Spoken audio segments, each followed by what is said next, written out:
And that's So where good. your sister circle comes in handy, because other people can see and name what is regular and average to you. Yes. I've had that conversation with two friends recently that brought their resumes to Ron and I, and they were struggling because they were leaving ministry. And so it was a similar kind of challenge of like, I know I've done this for 10 years, but how do I put this in corporate speak? Because I'm ready to make that transition. So I love that you brought that up for moms, because you're right. We do have skills we just kind of forget. And so you're one of those people that call them out. And I sure do appreciate that. So tell us about the book. Why did you do the 100 Days to Discover the Gift of You? Is that right? Yeah. Where did that come from? And then what are you seeing as the result? I imagine some of your sister circle are feeling the benefit of doing this process. Yeah. So when I wrote She's Still There, so this is, the book that just keeps on giving. It was 2017. There's one chapter in there that talks about gaining a perspective on your life. And GAIN is an acronym for your gifts, your abilities, your interests or passions, and your nature or personality.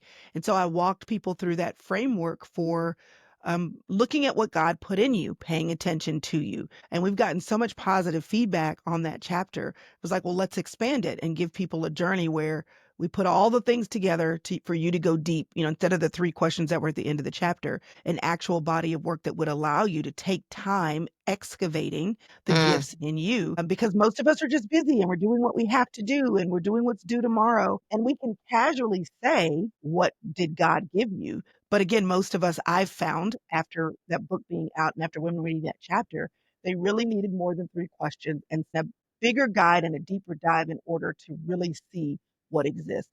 Your gifts are simply the things that come easy to you. You think that they're easy, but everybody else is like, oh my gosh, you do that so well. Abilities are things that may or may not come naturally or easy, but they're developed. So it's a skill.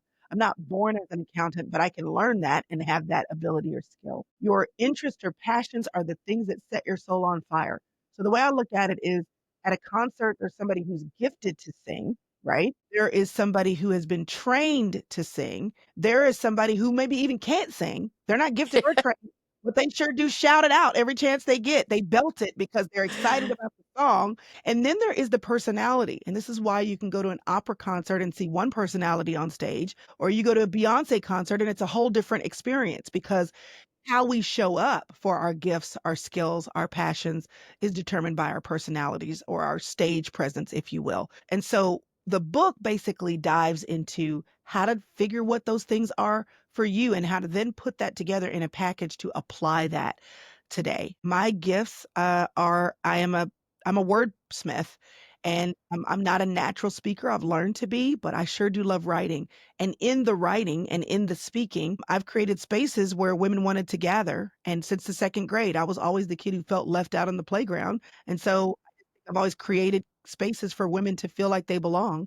And it was like, well, why shouldn't I do that if women are trying to figure out how to develop? yeah.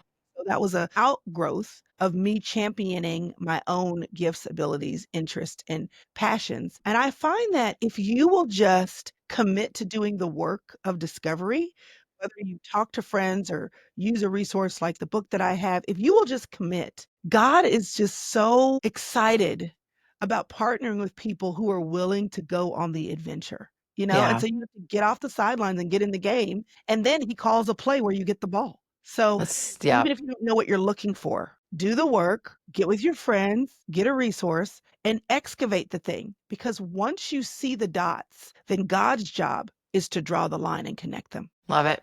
Well, and I think that a lot of us, and I'm just conversation I'm having with moms, that we think you have been, or you're too old, or whatever. And No. then we get too lazy to do the work. And then the enemy is like loving life, because it's like, perfect. I'm going to keep you in your house on Netflix, because why would I, so I just feel like that work allows God to put us back out in the world to do what he just created us to do. And it's thrilling when you get taste of it again. You're like, oh my gosh, it's still there.